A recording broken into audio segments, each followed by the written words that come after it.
Reversible reaction and dynamic equilibrium. किसी भी reaction की जब हम बात करते हैं तो दो चीज़ें हमारे सामने होती हैं, एक होता है रिएक्टेंट्स, दूसरा होता है प्रोडक्ट्स। रिएक्टेंट्स से क्या मुराद है, किसी भी रिएक्शन में जो अशिया आपस में रिएक्ट करें तो उन्हें हम रिएक्टेंट्स का नाम देते हैं। और प्रोडक्ट्स क्या है, और इन रिएक्टेंट्स के नतीजे में बनने वाली जो अशिया होती है वो प्रोडक्ट्स कहलाती है। अगर हम इस एग्जांपल को देखें, हमारे पास हाइड्रोजन प्लस ऑक्सीजन H2O, हमारे पास जो रिएक्टेंट्स हैं वो हाइड्रोजन प्लस ऑक्सीजन है और इसके बनने वाली जो अशिया है वो H2O है। आगे काइंड ऑफ रिएक्शन की दो किस्म होती हैं, एक होता है इरिवर्सिबल रिएक्शन, दूसरा होता है रिवर्सिबल रिएक्शन। इरिवर्सिबल रिएक्शन से क्या मुराद है, इरिवर्सिबल रिएक्शन से मुराद जब भी किसी रिएक्शन में प्रोडक्ट्स दोबारा से रिएक्टेंट्स बनाने के लिए रिएक्ट नहीं करते तो हम उसे इरिवर्सिबल रिएक्शन का नाम देते हैं, और हम ऐसे रिएक्शन को सिंगल एरो के साथ ज़ाहिर करते हैं। और रिवर्सिबल रिएक्शन से क्या मुराद है, रिवर्सिबल रिएक्शन से मुराद प्रोडक्ट्स दोबारा रिएक्टेंट्स में तब्दील हो सकते हैं, उसे हम रिवर्सिबल रिएक्शन का नाम देते हैं और डबल एरो के साथ ज़ाहिर करते हैं। इस रिएक्शन को डबल एरो के साथ ज़ाहिर करते हैं। अब हम एक एग्जांपल देखते हैं, एग्जांपल नंबर 1। हमारे पास हाइड्रोजन अशिया हमारे पास आती है, वो हाइड्रोजन आयोडाइड कलरलेस है। हम आयोडीन कलर पर्पल क्यों रखते हैं, क्योंकि जब भी इस रिएक्शन में कोई भी तब्दीली वाक़ हो तो हमें वाज़ेह तौर पर नज़र आ जाए, और हाइड्रोजन आयोडाइड की कलरलेस है। और इसी के मुकाबले में अगर हम दोबारा इस प्रोडक्ट्स को कलरलेस हाइड्रोजन आयोडाइड को दोबारा हीट करें तो हमारे पास दोबारा ये रिएक्टेंट्स शक्ल में आ जाते हैं, हाइड्रोजन प्लस आयोडीन, ये पर्पल कलर का होता है। तो अगर रिएक्शन ये हमारे पास ये फॉरवर्ड रिएक्शन है, और जब प्रोडक्ट्स दोबारा रिएक्टेंट्स में चेंज हो तो ये रिवर्स रिएक्शन है। अब अगर हम इन दोनों रिएक्शन को मिलाकर लिखें तो इस तरह से लिखा जा सकता है, H2 plus O2 double arrow 2 hydrogen iodide.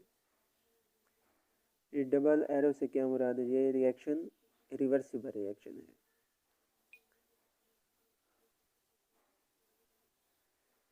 हमारे पास दूसरे एग्जांपल ये है कि अगर हमारे पास कैल्शियम ऑक्साइड और कार्बन डाइऑक्साइड है, अगर हम इन दोनों को आपस में रिएक्ट करवाएं, मिलाएं, तो हमारे पास कैल्शियम कार्बोनेट आ जाता है। दूसरी तरफ जब CaCO3 को एक खुली फ्लास्क में गर्म किया जाता है तो ये कैल्शियम ऑक्साइड और कार्बन डाइऑक्साइड में तब्दील हो जाता है, CO2 खारिज हो जाती है और रिएक्शन मुकम्मल हो जाता है।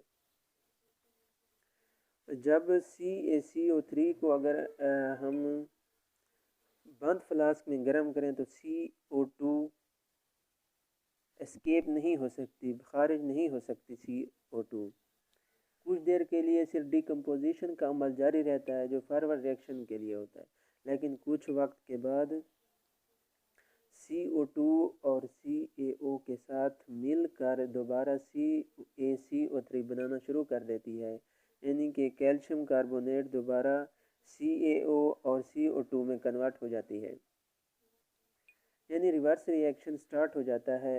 शुरू में फॉरवर्ड रिएक्शन तेज़ होता है और रिवर्स रिएक्शन आहिस्ता, लेकिन आखिर का रिवर्स रिएक्शन भी तेज़ हो जाता है, हद तक रिएक्शन का रेट बराबर होता है। इस मरहले में डिकम्पोजिशन और कम्बिनेशन का अवामिल एक ही रेट पर लेकिन मुखालिफ सिमत में वक़ू पजीर होते हैं। नतीजा के तौर पर अगर हम इस रिएक्शन को इस तरह से लिखते हैं, CaCO3 double arrow CaO plus CO2, यानी ये भी रिएक्शन जो है, ये भी हमारे पास जो रिएक्शन रिवर्सिबल रिएक्शन है। अब आगे हमारे पास आता है इक्विलिब्रियम। इक्विलिब्रियम से क्या मुराद है, जब फॉरवर्ड रिएक्शन और रिवर्स रिएक्शन का रेट बराबर हो जाता है, जबकि रिएक्शन करने वाले मिक्सचर की अज्जा की मिकदार कांस्टेंट रहती है। मिकदार जो है वो कांस्टेंट रहती है। इक्विलिब्रियम से क्या मुराद है? जब फॉरवर्ड रिएक्शन और रिवर्स रिएक्शन का रेट बराबर होता है, जबकि रिएक्शन करने वाले मिक्सचर के अज्जा की मिकदार कांस्टेंट रहती है। अच्छा, इक्विलिब्रियम की दो पॉसिबिलिटीज़ हैं, एक स्टैटिक इक्विलिब्रियम, दूसरा डायनामिक इक्विलिब्रियम। स्टैटिक इक्विलिब्रियम से क्या मुराद है? जब कोई रिएक्शन मज़ीद आगे नहीं बढ़ रहा होता तो ये हालत स्टैटिक इक्विलिब्रियम कहलाती है। और डायनामिक इक्विलिब्रियम क्या है? डायनामिक इक्विलिब्रियम से मुराद जब कोई रिएक्शन ना रुके और सिर्फ इसके फॉरवर्ड और रिवर्स रिएक्शन के रेट एक दूसरे के बराबर लेकिन मुखालिफ सिमत में हूँ तो ये डायनामिक इक्विलिब्रियम कहलाते हैं। डायनामिक इक्विलिब्रियम से क्या मुराद है? जब कोई रिएक्शन ना रुके और सिर्फ इसके फॉरवर्ड और रिवर्स रिएक्शन के रेट एक दूसरे के बराबर लेकिन मुखालिफ सिमत में हैं। तो डायनामिक से क्या मुराद है? डायनामिक का मतलब है कि रिएक्शन अभी तक जारी है। डायनामिक इक्विलिब्रियम की हालत में rate of forward reaction is equal to rate of reverse reaction. Dynamic equilibrium की हालत में जो फॉरवर्ड रिएक्शन और रिवर्स रिएक्शन के रेट होते हैं वो इक्वल होते हैं। अगर ये सारी वजाहत हम ग्राफ की शक्ल में करें तो ये यूँ आते हैं। हमारे पास जो वाई एक्सिस पर है वो रिएक्शन रेट है और एक्स एक्सिस पे टाइम मिनट्स में है। शुरू में रिवर्स रिएक्शन का जो रेट है वो डिक्रीज़ होता है और फॉरवर्ड रिएक्शन का रेट वो इंक्रीज़ होता है, तेज़ होता है। तो जैसे जैसे टाइम गुजरता है तो रिवर्स रेट का रिएक्शन जो है वो इंक्रीज़ होता चला जाता है और फॉरवर्ड रेट ऑफ रिएक्शन जो डिक्रीज़ होता चला जाता है और कुछ टाइम बाद ये दोनों एक दूसरे के बराबर आ जाते हैं और ये इक्विलिब्रियम स्टेट कहलाती है। यहाँ एक सवाल पैदा ये होता है कि फॉरवर्ड रिएक्शन का रेट शुरू में तेज़ क्यों होता है और रिवर्स रिएक्शन का रेट क्यों कम होता है, क्यों स्लो होता है? इसकी वजह यह है कि क्योंकि रिएक्टेंट्स की जो कंसंट्रेशन है वो प्रोडक्ट से ज़्यादा होती है।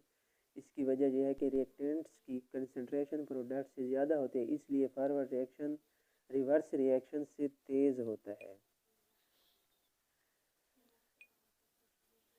अगर हम माइक्रोस्कोपिक कैरेक्टरिस्टिक्स देखें इन फॉरवर्ड और रिवर्स रिएक्शन की तो ये हैं।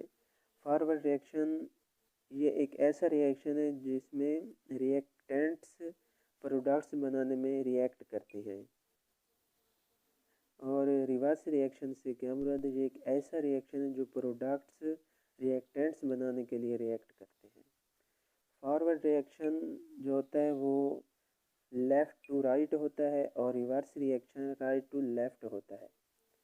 फॉरवर्ड रिएक्शन में जो इब्तदाई मराइल हैं वो तेज़ होता है और रिवर्स रिएक्शन में का रेट बहुत कम होता है। शुरू में रिवर्स रिएक्शन का रेट बहुत कम होता है और फॉरवर्ड रिएक्शन ये बतदरीज कम होता चला जाता है। टाइम गुजरने के बाद ये कम ही होना शुरू हो जाता है और रिवर्स रिएक्शन ये बतदरीज तेज़ होना शुरू हो जाता है। जैसा कि हमने इस ग्राफ में देखा है कि शुरू में फॉरवर्ड रिएक्शन जो है वो तेज़ है और रिवर्स रिएक्शन कम है।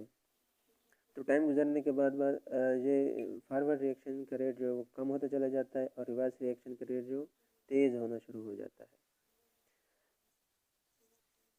तो ये था हमारा आज का टॉपिक।